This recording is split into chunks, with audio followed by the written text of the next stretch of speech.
some people express a lot of fears, and what are we going to do if we are successful at it?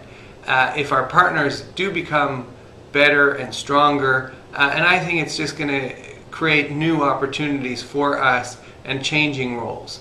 And I think we need to be open to that and recognizing that a lot of the world that we work in and live in requires us to be flexible and to be able to change. We shouldn't be in the countries where we are forever in a lot of ways. We need to strengthen those and empower those local organizations.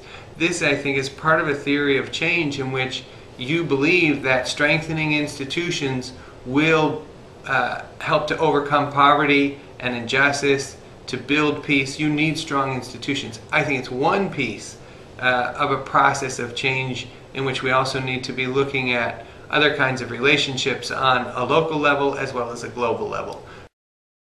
I also think we need to keep our expectations realistic.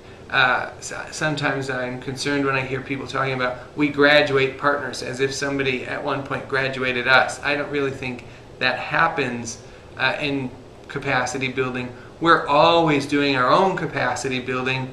Every year there's something new even for CRS to learn.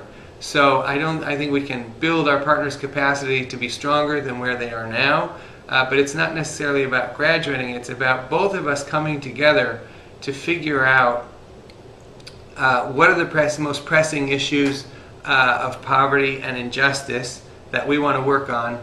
What do we both bring to the table? How do we strengthen one another in this? And what are our differentiated roles in addressing those problems? I think if we frame it that way, we're going to find that it's not about graduating, it's about both of us strengthening one another and being able to solve some of these major problems, and that both of us can live out our mission. Oftentimes, if we just frame this as CRS is strengthening the others, and it's not really in a mutual context, it's almost as if we say, well, we know and they don't, or underlying that is an assumption that we want them to look like us. And our partners don't necessarily want to look like us or be us.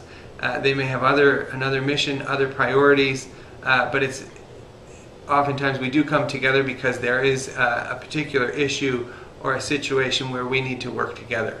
And I think we need to recognize that it is a very diverse world, and it's a diverse set of actors with whom we need to engage.